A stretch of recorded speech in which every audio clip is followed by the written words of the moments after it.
लोग तो तैयार ही है लेने के लिए।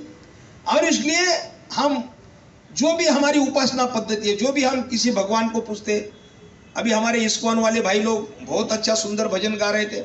कोई वारकरी लोग भगवान पांडुरंग की पूजा करते हैं, कोई कृष्ण की करेंगे, राम जी की करेंगे, शिव जी की करेंगे, गणेश जी की करेंगे, देवी जी की करेंगे। आप कर सकते हैं, जो भी हमारी मान्यता है।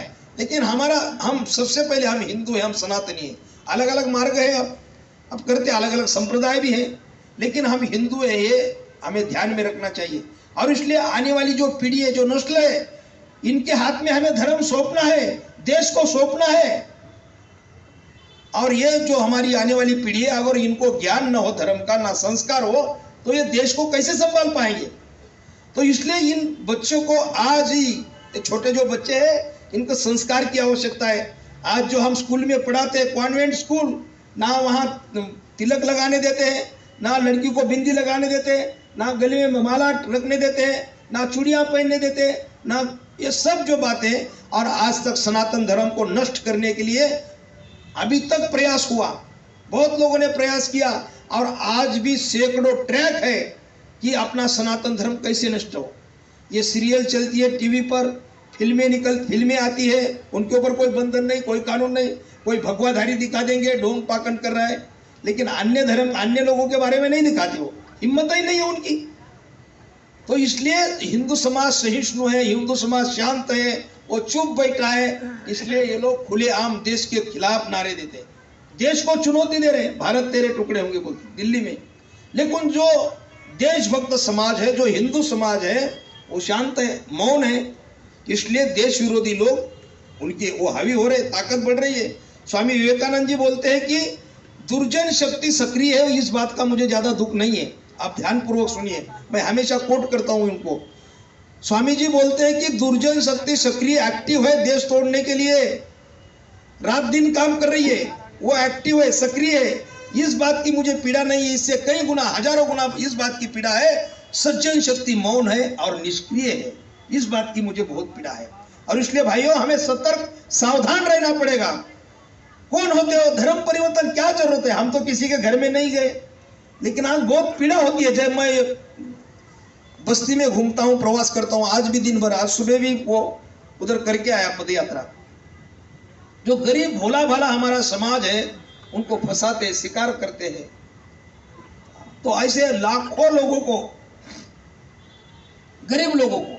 और इसलिए भाइयों, हम सतर्क सावधान रहेंगे तो ये जो लोग हैं, आने वाले समय में अब धर्मांतर विरोधी कानून भी बनेगा, लेकिन गरीबी का फायदा ये लोग उठाते हैं। और इसलिए हमारी जो मान्यता है, हमारे साधु संत ऋषि मुनि, महान परंपरा है हमारी। हम सभी हिंदू समाज है, अलग अलग प्रांत से हो सकते हैं, लेकिन हम सबसे पहले हिंदू सनातनी है। और इसलिए इस बच्चों को भी अभी संस्कार देना है हमें। इस देश के हम भूमिपुत्र हैं, लेकिन ये लोग कुछ षड्यंत्रकारी, अलग अलग बहुत सारे षड्यंत्र। आजकल जो त्योहार जो आ रहे हैं ना, त्योहारों में भी मिलावट हो गई। जो आजकल वो नए नए त्योहार आ रहे हैं, अभी ये बच्चे लोग कॉलेज के है ना, क्या वो डे संपन्न करते हैं त्योहार, डे कौन से, हाँ आपको भी पता है, Valentine day, friendship day, mother's day, father's day. ये डे की कोई आवश्यकता नहीं भारत में। मदर्स डे का मतलब क्या है, हमारे ये जो भाई लोग हैं फेसबुक व्हाट्सएप पर स्टेटस डालते हैं, उस दिन माँ के पैर छुएंगे, पिताजी का दर्शन करेंगे वगैरह वगैरह, और लोगों को दिखाएंगे। ये तो ये दिखावा कि देखो हम माता पिता का दर्शन ले रहे हैं, हम कितने मातृभक्त हैं, पितृभक्त हैं। अरे भाई, तो घर में ही है। ये फादर्स डे, मदर डे उन लोगों को आवश्यकता है, उनकी जरूरत है। उनकी माता कौन है उनको पता ही नहीं है, और मदर्स डे के दिन माता ढूंढते हैं अपनी माता जी कौन है। ये तो रात दिन घर में रह रहे, माता पिता घर में है, और साल में एक ही बार पैर छुएंगे माता पिता का। अन्य दिन अगर पूजन किया, दर्शन किया, पैर छुए तो क्या पाप लगेगा क्या। तो ये त्योहार है अभी वो नवरात्रि में, नवरात्रि भी हमारे समाज में बहुत उपासना, व्रत, एक पवित्र त्योहार होता है। हमारी माताएं व्रत करती है, एक साधना का वो जो साधना करेंगे हम, वो फल, जो भी मनोकामना है वो पूरी होती है। नवरात्रि का एक व्रत होता है, उसमें भी दांडिया गरबा, उसमें भी विधर्मी लोग घुसते हैं। तो ऐसे जो हमारे पवित्र त्योहार है उसमें भी अतिक्रमण घुस गए, और उसका भी सत्यानाश कर रहे हैं। तो भाइयों, हम सतर्क, हमारे धर्म के प्रति, राष्ट्र के, हमें राष्ट्र के बारे में हम बात करते हैं, लेकिन मैं तो कहता हूं धर्म बचेगा तो ही राष्ट्र बचेगा। राष्ट्र को बचाने वाले आप ही लोग हो। सेक्युलर लोग राष्ट्र को कभी नहीं बचा पाएंगे। वो तो वंदे मातरम भी नहीं बोलते, वहां पर हाउस में देखते हो ना, अरे राष्ट्रगान चालू रहता है, शुरू होता है और बटे बैठे रहते हैं, तिरंगे को नहीं मानते। ये तो राष्ट्रद्रोह है। इसलिए हिंदुओं, मैं आपको केवल भड़काने नहीं आया हूं, मैं तो एक संत हूं, मैं एक धर्म प्रचारक हूं और हम मानवतावादी काम करते हैं। इसलिए धर्म जागरण का जो मंच है सभी का सम्मान करता है, हमारी जो भी जाति है हिंदू समाज का। और ये भी व्यवस्था है कि जो भी गलती से गए होंगे इधर उधर तो उनको वापस लाने की भी व्यवस्था है धर्म जागरण में। हाँ, इसलिए भाइयों, ऐसे हिंदू तो पाकिस्तान में भी थे, बांग्लादेश में भी थे, अफगानिस्तान में भी थे। आज क्या वहां स्थिति है देखिए, बांग्लादेश के हिंदुओं को क्या, देखिए अब अत्याचार कितना हो रहा है, आप वीडियो देख नहीं पाएंगे, ऐसी स्थिति है वहां पर। मैं तो मोदी जी को हमेशा बोलता हूं मेरे भाषण में, ऐसे बांग्लादेश के 4 टुकड़े करने चाहिए, 4, और हिंदुओं को वहां, हिंदुओं की रक्षा भी होनी चाहिए। एक अलग से हिंदू देश भी निर्माण हो, तभी हिंदुओं की रक्षा हो पाएगी।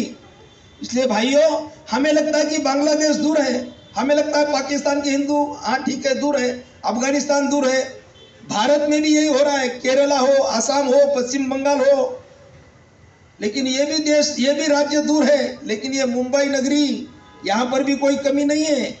और इसलिए अभी जाग जाओ, अभी नहीं तो कभी नहीं।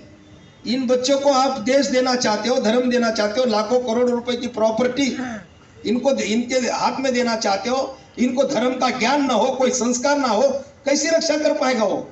ऐसी पीढ़ी आपको देश संभालेगी? आपको गाली देंगे। अभी जो हमारा वर्तमान समाज, इनको गाली, वो बोलेंगे हमारे माता पिता ने कुछ सिखाया नहीं, संस्कार ही दिया नहीं। और इसलिए बच्चों को गुरुकुल पद्धति थी हमारी भारत में, सब नष्ट कर दिया, खत्म कर दिया। और इसलिए अंग्रेज तो चले गए, लेकिन आज भी रहन सहन खान पान सब वही है। इसलिए हमें जागना पड़ेगा, हिंदुओं को एक होना ही पड़ेगा। और जो हमारे गरीब लोग हैं, जो झुग्गी झोपड़ी में रहते हैं, जो बस्ती में रहते हैं, पहाड़ों में, जंगलों में, गरीब होना कोई अपराध नहीं, वो अपने हिंदू है, वो अपने भाई है। और इसलिए उनको साथ में लेकर हमें हिंदुओं की एकता करनी पड़ेगी, तभी देश बचेगा, धर्म बचेगा, समाज बचेगा। हाँ, इसके बिना कोई चारा नहीं है, क्योंकि देश तोड़ने वाली शक्तियां इतनी सक्रिय है, एक्टिव है। देश को कैसे तोड़ना है, क्या क्या करना है, उनके पास नक्शे बने हैं। हमारे पास कोई प्लान नहीं है, हमारे पास कोई रचना नहीं है, कोई कम्युनिकेशन नहीं है। और इसलिए आने वाले समय में हमें सतर्क, सावधान रहना पड़ेगा। इस संत पद यात्रा के द्वारा बड़ा अच्छा जन जागरण होता है। हम गली गली में जाते हैं, लोग नमन करते हैं, पैर छूते हैं, दर्शन लेते हैं, फूल माला डालते हैं, फूलों का वर्षाव करते हैं, संतों की वाणी सुनते हैं। और इसलिए मैं आग्रह करना चाहूँगा, इसके बाद इसका आउटपुट क्या है? तो हम घर घर जाते हैं,